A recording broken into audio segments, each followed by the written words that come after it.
നാൾ ശേഷമാണ് ഞാനൊരു വലിയ വ്ളോഗായിട്ട് ഇടാൻ വിചാരിക്കുന്നത്. എന്നോട് 2-3 ആൾക്കാർ ചോദിച്ചിട്ടുണ്ട് എന്താണ് ഡെലിവറി വ്ളോഗൊന്നും ഇടാത്ത, അല്ലെങ്കിൽ ഡെലിവറി വീഡിയോ ഒന്നും ഇടാത്ത, അവർക്ക് കാണണം എന്നുണ്ട്. പിന്നെ അത് മാത്രമല്ല കേട്ടോ, ഞാൻ ഗോ ത്രൂ ചെയ്ത കുറേ കാര്യങ്ങൾ എനിക്ക് പിന്നീടും കൂടി കാണണം എന്ന് തോന്നി. എന്തായാലും ഞാൻ വീഡിയോ ആയിട്ട് ചെയ്യാമെന്ന് പറഞ്ഞിട്ടുണ്ടായിരുന്നു. അപ്പോൾ ഇന്നത്തെ വീഡിയോ ഞാൻ അതാണെന്ന് വിചാരിക്കുന്നത്. അപ്പോൾ ഞാൻ എന്നെക്കൊണ്ട് പറ്റുന്ന പോലെ ആ സമയത്ത് കുറച്ച് ക്ലിപ്സ് എടുത്ത് വെച്ചിട്ടുണ്ട്. അതൊക്കെ ആഡ് ചെയ്തിട്ട് പിന്നെ ഇപ്പം കുട്ടി ആയതുകൊണ്ട് എനിക്കിങ്ങനെ ഇരുന്നിട്ട് കുറേ നേരം വ്ളോഗ് ചെയ്യാൻ പറ്റുന്നില്ല. അതുകൊണ്ട് തന്നെ ഞാൻ ഓഡിയോ കൊടുക്കാനാണ് വിചാരിക്കുന്നത്. പിന്നെ കുട്ടീനെല്ലാവരും കണ്ടതാണ്, അല്ലെങ്കിൽ കാണാത്തവരുണ്ടെങ്കിൽ ഞാൻ എന്തായാലും ഈ വീഡിയോയിൽ നിങ്ങൾക്ക് കുട്ടീനെയും കാണാം, അതേമാതിരി സ്റ്റോറി കേൾക്കാം. താല്പര്യമുള്ളവർ മാത്രം കണ്ടാൽ മതി. പിന്നെ എല്ലാ അമ്മമാരും ഈ സമയത്ത് ഞാൻ റെസ്പെക്റ്റ് ചെയ്യുകയാണ്. കാരണം ഞാൻ ഇത്രയ്ക്കൊന്നും പ്രതീക്ഷിച്ചിട്ടില്ല സത്യം പറഞ്ഞാൽ. പിന്നെ അത് മാത്രമല്ല, എന്നെക്കൊണ്ട് സാധിക്കുമെന്ന് ഞാൻ വിചാരിച്ചില്ല. അമ്മ എന്ന് പറയുന്നത് അത് വലിയ സംഭവം തന്നെയാണ്. എനിക്കൊരു പെൺകുട്ടിയാണ് ഉണ്ടായത്. ദൈവം ഒരു തങ്കക്കുളം പോലത്തെ കുട്ടീനെ കൊണ്ട് തന്നത്. ഞങ്ങളത് പൊന്നുപോലെ നോക്കും ചെയ്യും. ഇപ്പോൾ ഞാൻ വീഡിയോ ചെയ്യുന്നത് ഒരു ആയുർവേദ ട്രീറ്റ്മെൻറ്റ് സെൻറ്ററിൽ നിന്നാണ് കേട്ടോ. ഇനി ഇപ്പോഴാണ് ഈ വീഡിയോ ചെയ്യാൻ പറ്റുകയെന്ന് എനിക്കറിയില്ല. അതുകൊണ്ടാണ് ഇവിടെ നിന്ന് തന്നെ ഇത് ചെയ്തേക്കാൻ വിചാരിച്ചത്. കാരണം ഈ സമയത്ത് എനിക്ക് എഡിറ്റ് ചെയ്യാനൊക്കെ കുറച്ച് ടൈം കിട്ടുള്ളൂ. അപ്പോൾ ഞാൻ ഈ സമയത്ത് ഈ ലോങ് വീഡിയോ ആയതുകൊണ്ട് എഡിറ്റിങ്ങൊക്കെ കുറച്ച് കഷ്ടമാണ്. അപ്പോൾ അതുകൊണ്ടാണ് ഇത്രയും ലേറ്റ് ആയത് ഈ വീഡിയോ വരാൻ കേട്ടോ. ഇനി എല്ലാവരുടെ സ്റ്റോറിയും ഇതുപോലെ ആവണമെന്നില്ല കേട്ടോ, ഡിഫറെൻ്റ് ആയിരിക്കും. ഞാൻ എൻ്റെ സ്റ്റോറിയാണ് പറയുന്നത്. ഈ ഞാൻ അനുഭവിച്ച കുറേ കാര്യങ്ങളും എല്ലാതും കേട്ടോ ഷെയർ ചെയ്യാൻ വിചാരിക്കുന്നത്. എൻ്റെ ഒരു നോർമൽ ഡെലിവറി അല്ലായിരുന്നു, ഒരു സി സെക്ഷൻ ആയിരുന്നു. നോർമൽ ഡെലിവറി ആവണമെന്നായിരിക്കുമല്ലോ എല്ലാവരും പ്രതീക്ഷിക്കുക അല്ലേ? ഞാനതുപോലെ ആണ് വിചാരിച്ചത്. കാരണം എന്നെ കൊണ്ടുപോയതും നോർമൽ ഡെലിവറീൻ്റെ സെക്ഷനിലേക്കായിരുന്നു. ഞാനൊരു കുറച്ച് സമയം അവിടെ തന്നെ ആയിരുന്നു. പിന്നെ ഒരു പകുതി കഴിഞ്ഞപ്പോഴാണ് ഞാൻ സി സെക്ഷൻ ആണെന്നുള്ള അറിഞ്ഞത്. എന്തായാലും ഞാൻ വലിച്ചു നീട്ടുന്നില്ല, ഇനി സ്റ്റോറി വരും. അപ്പോൾ എല്ലാവരും വീഡിയോ കാണും. ഇഷ്ടപ്പെട്ടാൽ ലൈക്ക് ചെയ്യണമെന്നൊന്നും ഞാൻ പറയില്ല. ആർക്കെങ്കിലും ഉപകാരപ്പെട്ടാൽ ലൈക്ക് ചെയ്താൽ മതി. കോട്ടപ്പറമ്പ് ഗവൺമെൻറ് ഹോസ്പിറ്റലിലായിരുന്നു എൻ്റെ ഡെലിവറി. അപ്പോൾ ഞാൻ കുറച്ച് ഡെലിവറിക്ക് മുന്നുള്ള സ്റ്റോറീസ് പറഞ്ഞുതരാം. എനിക്ക് ഡേറ്റ് കിട്ടിയിരിക്കുന്നത് മാർച്ച് 3-നായിരുന്നു. എനിക്ക് ഷുഗറൊക്കെ ഉണ്ടായിരുന്നു. അതൊരു 5-ാം മാസം മുതലായിരുന്നു സ്റ്റാർട്ട് ചെയ്തത്. അപ്പോൾ പ്രഗ്നൻസി പീരീഡിൽ തന്നെ എനിക്ക് കുറേ പ്രോബ്ലംസ് ഫേസ് ചെയ്യേണ്ടി വന്നിട്ടുണ്ട്. പക്ഷേ അതിൽ ഏറ്റവും കൂടുതൽ പ്രോബ്ലം ഫേസ് ചെയ്യേണ്ടി വന്നത് ജനുവരി മാസത്തിലായിരുന്നു. ജനുവരി പറയുമ്പോൾ എനിക്ക് 8-ാം മാസമായിട്ടുണ്ടായിരുന്നു. ആ സമയത്ത് ഈ ഷുഗറിൽ വന്ന ഒരുപാട് വേരിയേഷൻസ് വന്നിട്ടുണ്ടായിരുന്നു. കാലിൽ നീര് വെച്ചതിൻ്റെ ഇഷ്യൂസ് ഉണ്ടായിരുന്നു. പിന്നെ ഇത് കൂടാതെ എനിക്ക് ബാക്ക് പെയിൻ, യൂറിനറി ഇൻഫെക്ഷൻ, ഇതൊക്കെ 8-ാം മാസത്തിലായിരുന്നു എനിക്ക് കൂടുതലായിട്ട് കണ്ടുകൊണ്ട് വന്നിരുന്നത്. അങ്ങനെ ജനുവരി 29 എനിക്ക് നല്ല ബാക്ക് പെയിനായിട്ട് ഞാൻ ഹോസ്പിറ്റലിലേക്ക് പോയിട്ടുണ്ടായിരുന്നു. അന്ന് ഞാൻ ഒട്ടും പ്രതീക്ഷിക്കാതെ ഞാൻ ഹോസ്പിറ്റലിൽ അഡ്മിറ്റ് ആവുമായിരുന്നു. അവർ പറയുന്നത് എനിക്ക് യൂറിനറി ഇൻഫെക്ഷനാണ്, അതുകൊണ്ടാണ് ബാക്ക് പെയിൻ വന്നത് എന്നാണ്. പക്ഷേ ഞാൻ അവിടെ അഡ്മിറ്റ് ആവുന്ന ഒട്ടും പ്രതീക്ഷിച്ചിട്ടില്ല. 2-3 ഡേയ്സ് നല്ല ബാക്ക് പെയിൻ ആയിരുന്നു. പിന്നെ അതിനുശേഷം ഇതേമാതിരി ഷുഗർ പെട്ടെന്ന് കൂടി, പിന്നെ BP ലോ ആയി. അങ്ങനെ കുറേ കാരണം കൊണ്ട് ഞാൻ ഒരു 6 ദിവസമെങ്കിലും ആ ഹോസ്പിറ്റലിൽ അവിടെ കിടന്നിട്ടുണ്ടാവും. അപ്പോൾ എനിക്ക് ഷുഗർ ഉണ്ടായതുകൊണ്ട് തന്നെ ഞാൻ 6-ാം മാസം മുതൽ ടാബ്ലറ്റ് കുടിക്കാൻ തുടങ്ങിയിട്ടുണ്ട്. പിന്നെ ഹോസ്പിറ്റലിൽ അഡ്മിറ്റ് ആയപ്പോൾ പിന്നെ ടാബ്ലറ്റ് മാറി ഇൻസുലിനായി. പിന്നെ ഈ അഡ്മിറ്റിന് ശേഷം ഞാൻ ഏറ്റവും കൂടുതൽ ഫേസ് ചെയ്ത ഡിഫിക്കൽട്ട് ഏതാ ചോദിച്ചിട്ടുണ്ടെങ്കിൽ PV ആയിരുന്നു. ഫസ്റ്റ് PV എനിക്ക് ഓക്കെ ആയിരുന്നു, കാരണം ഞാൻ എക്സ്പെക്റ്റ് ചെയ്തിട്ടുണ്ടായിരുന്നു. അപ്പോൾ എനിക്ക് ഏകദേശം ഐഡിയ അറിയാം എന്താണെന്നുള്ളത്. പിന്നെ എനിക്ക് അത്ര പെയിൻ എടുക്കുക അങ്ങനത്തെ കാര്യങ്ങളൊന്നും ഇല്ലായിരുന്നു. പിന്നെ അതിന് ശേഷം എനിക്ക് ഏകദേശം ഒരു 5 or 6 ടൈംസ് എങ്കിലും PV ചെക്ക് ചെയ്തിട്ടുണ്ട്. അങ്ങനെ PV ചെക്ക് ചെയ്യാൻ തുടങ്ങിയപ്പോൾ എനിക്ക് ഭയങ്കര പെയിൻ, എനിക്ക് സഹിക്കാൻ പറ്റാത്ത പെയിനൊക്കെ വരാൻ തുടങ്ങി, ബ്ലീഡിങ് എടുക്കാൻ തുടങ്ങി. ഇതിൽ തന്നെ ഞാൻ ഏറ്റവും കൂടുതൽ ഡിഫിക്കൽട്ടായിട്ട് എനിക്ക് ഫീൽ ചെയ്തത് ഈ ബ്ലീഡിങ് എടുക്കുന്ന സമയത്ത് ഞാൻ ഇട്ടുകൊണ്ടിരുന്ന വസ്ത്രം വൈറ്റാണ്. അപ്പോൾ എന്താ വെച്ചാൽ പുറത്തേക്ക് ഇങ്ങനെ ബ്ലീഡിങ് ആയതുകൊണ്ട് തന്നെ ബ്ലഡ് ഇങ്ങനെ ഒഴുകുന്നതും ഒന്നും ആലോചിക്കാൻ പറ്റാത്തൊരവസ്ഥയായിരുന്നു. കാരണം നമുക്ക് നമ്മളത് കയ്യിൽ നിന്ന് തന്നെ പല സമയത്തും കൈവിട്ട് പോകുന്ന ഒരവസ്ഥ ഉണ്ടല്ലോ, അങ്ങനെയായിരുന്നു. കാരണം ഇടയ്ക്കിടയ്ക്ക് ബാത്റൂം പോകേണ്ടി വരും, ഡ്രസ്സ് ചേഞ്ച് ചെയ്യേണ്ടി വരും. പിന്നെ ഒന്നും ആലോചിക്കാൻ വയ്യ, പെയിനുണ്ട്. എനിക്ക് എങ്ങനെ പറഞ്ഞു തരേണ്ടത് സത്യം പറഞ്ഞാൽ അറിയുന്നില്ല. ആ പെയിന് കടന്നു പോയതെങ്ങനെയാണ്. ഈ ഒരു സമയത്ത് ഏതൊരു പ്രഗ്നൻ്റ് വുമനും പല സ്ട്രെസ്സിലൂടെയും അതുപോലെ പല ഇമോഷനിലൂടെയൊക്കെയും കടന്നു പോയിക്കൊണ്ടിരിക്കുക. ഞാൻ ഈ സമയത്ത് എനിക്ക് ഭയങ്കര സ്ട്രെസ്സായിട്ട് ഫീൽ ചെയ്തിട്ടുണ്ടായിരുന്നു, ചില സമയത്ത് മൂഡിയായിട്ട് ഫീൽ ചെയ്തിട്ടുണ്ടായിരുന്നു. അപ്പോഴൊക്കെ എനിക്ക് ഏറ്റവും വലിയ റിലീഫായിട്ട് ഫീൽ ചെയ്തത് എൻ്റെ ഹസ്ബൻഡാണ്. എൻ്റെ ഒരു അഭിപ്രായത്തിൽ ഈ സമയത്ത് ഏറ്റവും കൂടുതൽ വൈഫിന് കട്ട സപ്പോർട്ട് ചെയ്ത് നിൽക്കേണ്ടതും ഹസ്ബൻഡായിരിക്കണം.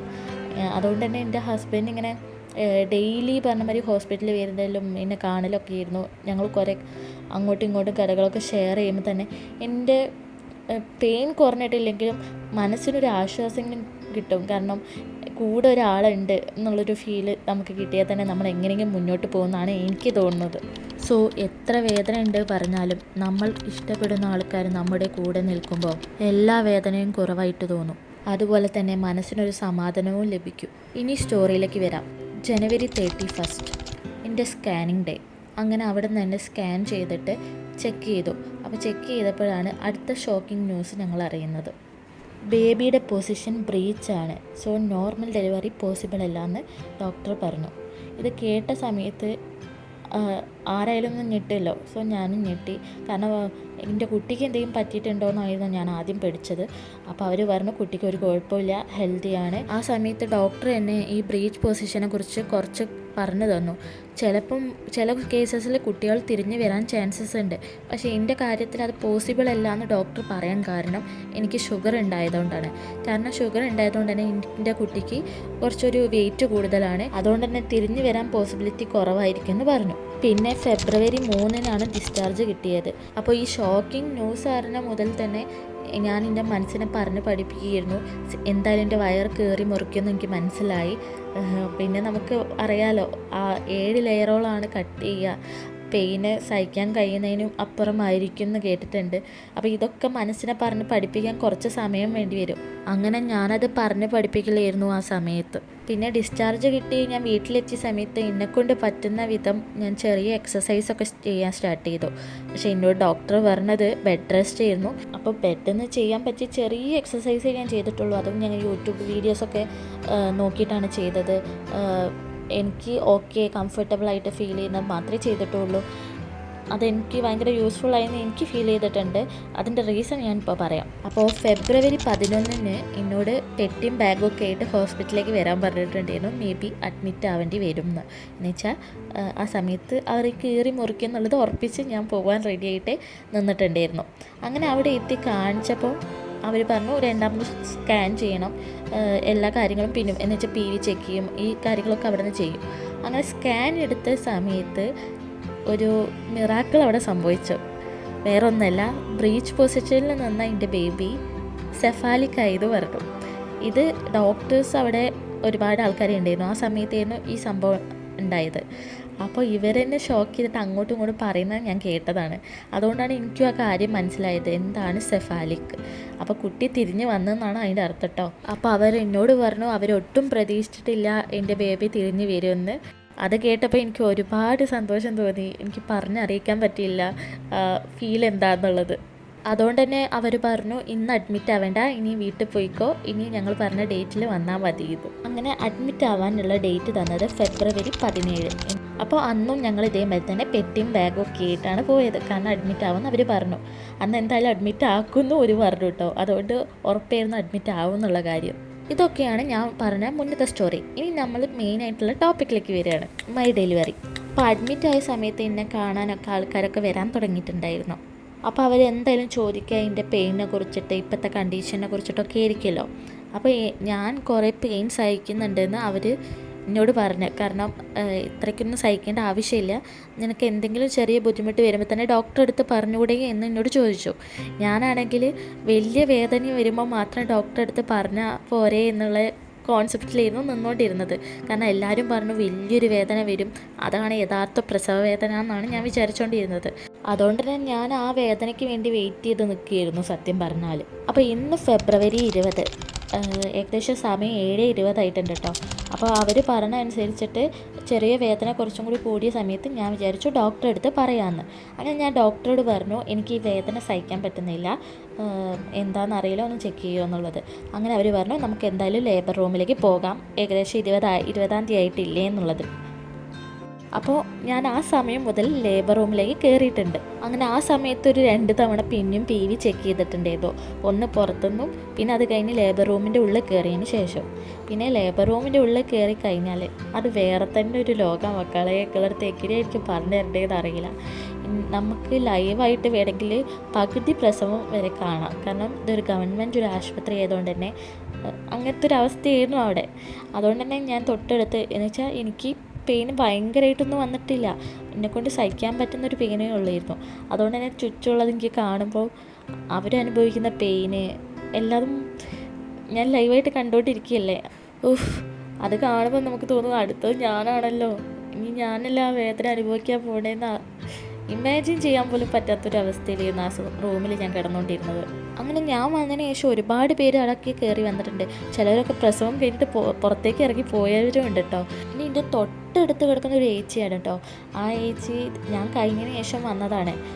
അപ്പോൾ എനിക്ക് കാണാൻ പറ്റുന്ന രൂപത്തിലാണ് ഏച്ചി കിടക്കുന്നത് കേട്ടോ. പിന്നെ ആ സമയത്ത് നമ്മുടെ മേത്ത് തുണിയോ കാര്യങ്ങളൊന്നും ഉണ്ടാവില്ല. പെയിനും കാര്യങ്ങളൊക്കെ ഉണ്ടായതുകൊണ്ട് തന്നെ നമുക്കതെടുത്ത് ഇടാനോ അങ്ങനെയൊന്നും നമുക്ക് ഫീൽ ചെയ്യില്ല. ഏതൊക്കെയോ സിസ്റ്റേഴ്സ് വന്നിട്ട് നമുക്ക് ഇട്ട് തരിക, ആരാ എന്താ ചെയ്യുന്നത് ഒന്നും നമുക്ക് ബോധമില്ലാത്ത സമയമായിരിക്കും അത്. അപ്പം ഞാൻ ആ ഏച്ചിനെ കണ്ടുകൊണ്ടിരിക്കുകയാണ് കേട്ടോ.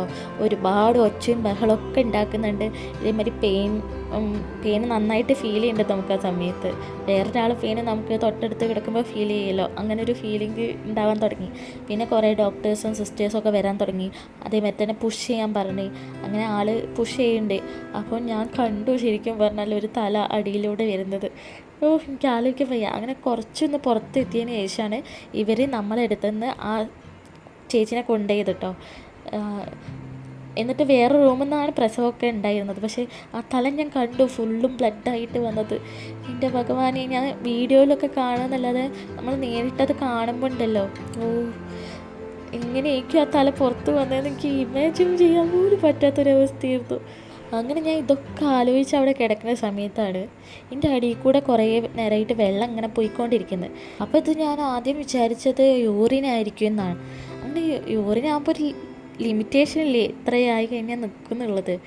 ഇത് നിർത്താതെ പോയിക്കൊണ്ടിരിക്കുക. അപ്പോൾ എനിക്ക് ഉറപ്പായി ഇത് യൂറിനല്ല, വേറെന്തോ സംഭവമാണെന്ന്.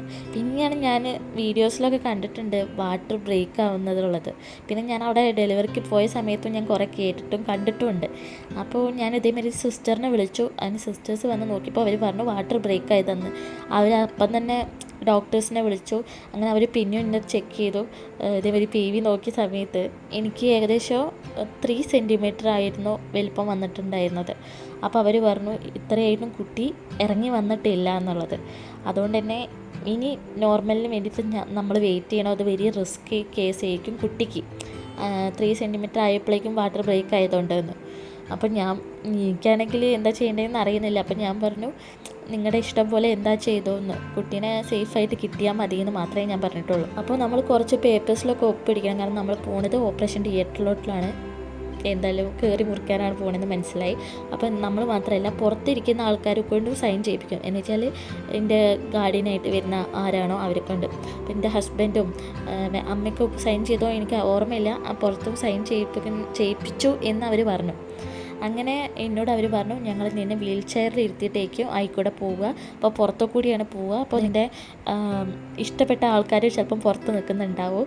അപ്പോൾ അവർ കാണുമ്പോൾ നീ കരയാനൊന്നും പാടില്ല കേട്ടോ, അത് അവരെ കൂടി സങ്കടപ്പെടുത്തുന്ന രീതിയാവും എന്നൊക്കെ പറഞ്ഞു. അങ്ങനെ ഞാൻ പുറത്തു കൂടെ പോയപ്പോൾ ഞാൻ എല്ലാം കൊണ്ടും എന്ന് വെച്ചാൽ അവരെ വിഷമിപ്പിക്കരുത്, ഞാൻ ഓക്കെ എന്നുള്ള രീതിയിലായിരുന്നു ഞാൻ പോകാൻ നിന്നത്. പക്ഷേ ആ ഡോറ് തുറന്നപ്പോൾ ഞാൻ കാണുന്നത് എൻ്റെ ഏട്ടനെയായിരുന്നു. അപ്പോൾ ഏട്ടൻ്റെ മുഖം കാണുമ്പോൾ സത്യം പറഞ്ഞാൽ എനിക്കതിപ്പോഴും മനസ്സിൽ നിന്ന് പോകണില്ല. എൻ്റെ ഏട്ടനെ അത്രയും വേസ്റ്റായിട്ട് കിടക്കുന്ന സമയത്ത് മാത്രമേ ഏട്ടൻ്റെ ഫേസ് ഞാൻ അങ്ങനെ കണ്ടിട്ടുള്ളൂ. അപ്പോൾ ഒരുപാട് സങ്കടപ്പെട്ടിട്ടും ആ ഇമോഷൻ പുറത്തറിയിക്കാതെ നിൽക്കുകയെന്ന് എനിക്ക് മനസ്സിലായി. അപ്പോൾ എനിക്ക് കുറച്ച് സങ്കടം ഫീൽ ചെയ്തു. അപ്പോൾ ഏട്ടൻ എൻ്റെ അടുത്ത് ഓടി വന്നിട്ട് കെട്ടിപ്പിടിക്കുകയൊക്കെ ചെയ്തു കേട്ടോ. അപ്പോഴാണ് ഞാൻ കൂടുതലായിട്ട് സങ്കടപ്പെട്ടത്, കുറച്ചൊക്കെ കരയേണ്ടി വന്നത്. പിന്നെ ചുറ്റുള്ള ആൾക്കാരും കരയാൻ തുടങ്ങിയപ്പോൾ എന്ന് വെച്ചാൽ ഏട്ടൻ്റെ അമ്മ ഉണ്ടായിരുന്നു, എൻ്റെ അമ്മ ഉണ്ടായിരുന്നു, അവരൊക്കെ കരയാൻ തുടങ്ങുന്ന സമയത്ത് അധികം നിർത്തണ്ടെന്ന് പറഞ്ഞിട്ട് എന്നെ കൊണ്ടുപോയിരുന്നു. അപ്പോൾ ഞാൻ ലേബർ റൂമിൽ 20-ാം തീയതി ഏകദേശം രാത്രി സമയത്ത് കയറിയതാണ്. പിന്നെ ഞാൻ പിറ്റേ ദിവസം വരെ ലേബർ റൂമിൽ തന്നെയായിരുന്നു, എന്ന് വെച്ചാൽ 21-ാം തീയതി വരെ. അങ്ങനെ 21-ാം തീയതി ഏകദേശം രാവിലെ 10:30-ക്കാണ് എന്നെ പുറത്തേക്ക് ഇറക്കിയത്. പിന്നെ ഓപ്പറേഷൻ തിയേറ്ററിലോട്ട് കൊണ്ടുപോകുന്നതും ആ സമയത്ത് കേട്ടോ. അതുപോലെ തന്നെ ഞാൻ ഫസ്റ്റ് ടൈമാണ് ഓപ്പറേഷൻ തിയേറ്ററിൻ്റെ ഉള്ളിൽ. അവിടെ ഇതുപോലെ തന്നെ കുറേ ഡോക്ടേഴ്സും അതേപോലെ തന്നെ പഠിക്കുന്ന സ്റ്റുഡൻസാന്ന് തോന്നുന്നു അവരും ഉണ്ടായിരുന്നു. അപ്പോൾ അവരൊക്കെ നമ്മളെ തന്നെ നോക്കി നിൽക്കുകയാണ്, കാരണം ഞാൻ മാത്രമുള്ള ആ റൂമിൽ. പിന്നെ ഞാൻ ഇതേമാതിരി സിനിമയിലൊക്കെ ഇതൊക്കെ കണ്ടിട്ടുള്ളൂ, ഈ ലൈറ്റ്, ഞാനിട്ട വസ്ത്രം, തലയിലുള്ളൊരു തൊപ്പി, അതൊക്കെ ഞാൻ അവിടെ പോയപ്പോൾ സംഭവിച്ച കാര്യങ്ങളൊക്കെ കേട്ടോ. അത് ജസ്റ്റ് ഒരു ഓർമ്മ വന്നപ്പോൾ ഞാൻ പറഞ്ഞെന്നുള്ളൂ. അങ്ങനെ അവർ എനിക്ക് അനസ്തേഷ്യ തരാൻ തുടങ്ങി കേട്ടോ. അപ്പോൾ അവർ ഇതേമാതിരി തന്നെ പറയുന്നുണ്ട് എൻ്റെ അടുത്ത് കുറേ കാര്യങ്ങൾ, ഇനി എന്താ സംഭവിക്കുക എന്നുള്ളത്. അങ്ങനെ എന്നോട് സമ്മതം ചോദിച്ചിട്ടാണ് എല്ലാ കാര്യവും ഇവർ ചെയ്യുന്നത്. അങ്ങനെ അനസ്തേഷ്യ തന്ന സമയത്ത് പിന്നെ നടന്നതൊരു എന്താ പറയുക, ഞൊടിയിടയിൽ എന്ന് പറയുന്ന മാതിരി പെട്ടെന്ന് എന്തൊക്കെയോ നടന്ന മാതിരിയാണ് എനിക്ക് ഫീൽ ചെയ്തത്. എന്നാൽ ഈ അനസ്തേഷ്യ തന്ന സമയത്ത് വരെ കൂളായിട്ട് എൻ്റെ അടുത്ത് സംസാരിച്ച ആൾക്കാർ, ഡീൽ ചെയ്ത ആൾക്കാർ, അനസ്തേഷ്യ തന്നപ്പോൾ എന്നൊരു 3-4 ആൾക്കാരും കൂടിയാണ് എന്നെ ബെഡിലേക്ക് ഇടുന്നത് തന്നെ. അയ്യോ, ബെഡിലേക്ക് എന്നെ കിടത്തിയപ്പോൾ തന്നെ ഞാൻ ഷോക്കായിപ്പോയി. ഇതെന്താ, എനിക്കൊരു പ്രശ്നമില്ല, അത് സാധാ ഇഞ്ചക്ഷൻ മതി. എന്ന് വെച്ചാൽ വേദന ഉണ്ട്, നല്ല പെയിനൊക്കെ ഉണ്ട്.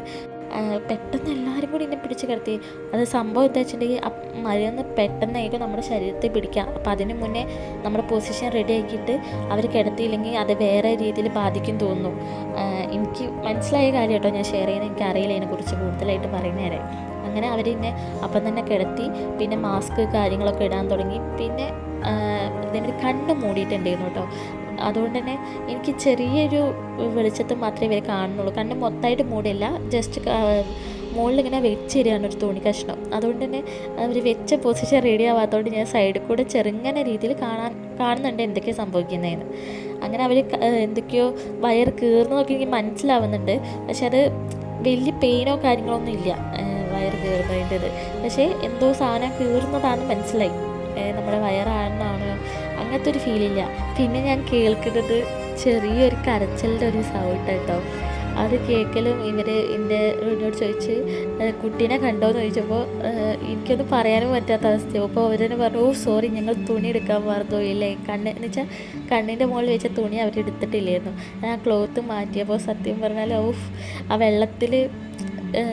വെള്ളത്തിലായിരുന്നല്ലോ ആ കുട്ടി ഇത്രയും കാലം കിടന്നിട്ടുണ്ടായിരുന്നത്. അപ്പം മൊത്തം ബേബിയുടെ മേത്ത് ഇങ്ങനെ വെള്ളപ്പൊടിയൊക്കെ ഉണ്ടായിരുന്നു കേട്ടോ. അങ്ങനെ ആ പൊടിയോടെ എന്തൊരു രൂപം ഇങ്ങനെ പൊക്കി കൊണ്ട് എന്നോട് പറഞ്ഞു പെൺകുട്ടിയായിട്ടോ അത്. പക്ഷേ എനിക്ക് കറക്റ്റായിട്ട് കാണാനോ ഒന്നും പറ്റിയിട്ടില്ല. ഒരു ചെറിയൊരു രൂപം മാത്രമേ കണ്ടിട്ടുള്ളൂ. അപ്പം തന്നെ ഇവർ കുട്ടീനെ അടുത്ത് കൊണ്ടുപോയി. പക്ഷേ അവർ ആ പറഞ്ഞ മൂമെൻറ്റിൽ തന്നെ ഞാൻ കുറച്ച് ഒരു ഇമോഷണൽ ആയിട്ടുണ്ടായിരുന്നു. അപ്പോൾ അവർ ചോദിച്ചു എന്തിനെത്ര കരയുന്നത്. എനിക്ക് തോന്നുന്നു ഇത്രയൊക്കെ വേദന സഹിച്ച് ഏതൊരു അമ്മമാരായാലും ചെറുങ്ങനെയും കരയുമെന്ന്. പിന്നെ എൻ്റെ മനസ്സ് മൊത്തം പുറത്തായിരുന്നു. കുട്ടീനെ ബാക്കിയുള്ളവർ കണ്ടോ, എന്തായിരിക്കും അവർ കണ്ടപ്പോൾ ഉള്ള റിയാക്ഷൻസ് ഒന്നും അറിയാത്തതുകൊണ്ടുള്ള ഇതായിരുന്നു. അപ്പോൾ എൻ്റെ കുട്ടിക്ക് വെയിറ്റ് വന്നിട്ട് 3.95 kg ഉണ്ട്. അതുപോലെ തന്നെ ടൈം വന്നിട്ട് 11:47 AM ആണ്. പിന്നെ എന്നെ നേരെ കൊണ്ടുപോയത് ICUയിലേക്കായിരുന്നു. ICUയിൽ ഞാനൊരു ദിവസം കിടക്കണം എന്നാണ് അവർ പറഞ്ഞത്. സോ ഞാൻ അവിടെ ഒരു ദിവസം കിടന്നിട്ടുണ്ടായിരുന്നു. അപ്പോൾ അതിൻ്റെ ഇടയിൽ നമുക്ക് ഈ അനസ്തേഷ്യ നമ്മുടെ ബോഡിയിൽ നിന്ന് വിട്ട് കഴിയുമ്പോൾ നമുക്ക് ഈ പെയിനൊക്കെ അറിയാൻ തുടങ്ങും. ഈ വേദന ശരിക്കും എനിക്ക് പറഞ്ഞു തരാൻ അറിയില്ല. നിങ്ങൾ എന്തെല്ലാം വേദന അനുഭവിച്ചിരിക്കണോ എനിക്കറിയില്ല. എന്തായാലും ഞാൻ അനുഭവിച്ചതിൽ ഏറ്റവും കൂടുതൽ വേദന ഏതാ ചോദിച്ചിട്ടുണ്ടെങ്കിൽ ഇതിന് ശേഷമുള്ള വേദനയായിരിക്കും. പക്ഷേ ഞാനിത് എക്സ്പെക്റ്റ് ചെയ്തിട്ടുണ്ടായിരുന്നു, അവർ കീറി മുറിക്കുക എന്ന് പറഞ്ഞുകൊണ്ട് തന്നെ. അതുകൊണ്ട് തന്നെ ഞാനത് ഓക്കെ ഇട്ടായിരുന്നു നിന്നത്. അപ്പോൾ ആ വേദന വരുമ്പോഴും കടിച്ച് പിടിച്ച് നിന്നു. ഈ വേദന ഇതാന്ന് തന്നെ എനിക്ക് ഇതിനെക്കാട്ടും സഹിക്കാൻ പറ്റാത്തൊരു വേദന കൂടി ആ സമയത്ത് വന്നിട്ടുണ്ടായിരുന്നു. അതെന്താണെന്നും കൂടി ഞാൻ പിന്നീട് പറയാട്ടോ. അപ്പോൾ ഈ 7 ലെയേഴ്സ് മുറിച്ച വേദന ഓരോ ലെയർ വീതം ഇങ്ങനെ കയറി വരികയായിരിക്കും. ആ വേദനയൊക്കെ നമ്മൾ അനുഭവിച്ചുകൊണ്ടിരിക്കുമ്പോഴേക്കും നേഴ്സ് വന്നിട്ട് പറയുക, എല്ലാവരും ബെഡിൽ നിന്ന് എണീച്ചേ, മെല്ലെ ബാത്റൂമിലേക്ക് നടന്നേ എന്നുള്ളത്. ഇത് അവർ പറഞ്ഞു പോയപ്പോൾ ഈസി ചെയ്തു. പക്ഷേ ഇതെങ്ങനെയാണ് പെട്ടെന്ന് നീക്കാന്ന് പോലും എനിക്ക് അറിഞ്ഞൂടാ. കാരണം ഒരാളെ സപ്പോർട്ടില്ലാതെ നമുക്ക് ആ ബെഡിൽ നിന്ന് നീക്കാൻ പറ്റില്ല. അവസാനം നീച്ച് കഴിഞ്ഞിട്ടുള്ള നമ്മുടെ ഫസ്റ്റ് സ്റ്റെപ്പ് ഉണ്ടല്ലോ നടക്കാൻ തുടങ്ങുന്നത്, എന്താണ് ഈ വേദനയ്ക്കൊക്കെ എങ്ങനെ നിങ്ങളുടെ അടുത്ത് പറഞ്ഞു തരേണ്ടതെന്ന് എനിക്ക് അറിയാത്തതുകൊണ്ട് സത്യം കിട്ടും. ഇത് അനുഭവിച്ചവർക്ക് ചിലപ്പം ഇത് മനസ്സിലാവും, കണക്ട് ചെയ്യാൻ പറ്റും ഈ വേദന എന്താണെന്നുള്ളത്.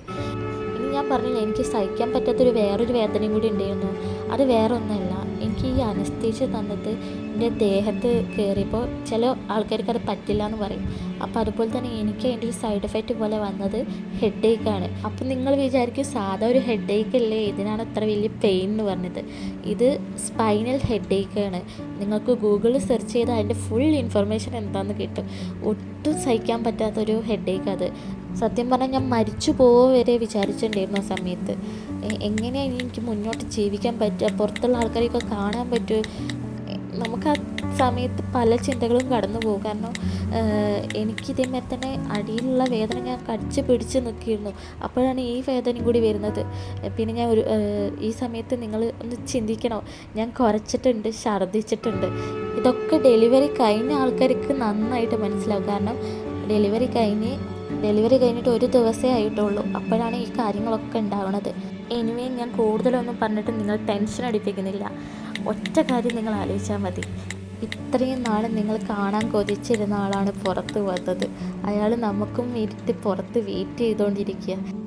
ഞാൻ ആദ്യമായിട്ട് എൻ്റെ കുട്ടീനെ കാണുന്നത് ഫസ്റ്റ് ബ്രസ്റ്റ് ഫീഡ് ചെയ്യുന്ന സമയത്താണ്. എന്തൊരു ക്യൂട്ടാണെന്നറിയോ. ഞാൻ എൻ്റെ മോൾ ആ സമയത്ത് കണ്ടപ്പോഴാണ് ഈ മോക്ക് വേണ്ടിയിട്ടില്ല ഞാൻ ഇത്രയും വേദന സഹിച്ചത്, ഒക്കെ മയിച്ചളയാന്നുള്ളത് എനിക്ക് ചിന്തിക്കാൻ വരെ തോന്നിയത്. എനിക്ക് വേണ്ടി പ്രാർത്ഥിച്ച ഒരുപാട് പേരുണ്ട്, അവരോട് ഞാൻ നന്ദി പറയുന്നു ഈ സമയത്ത്.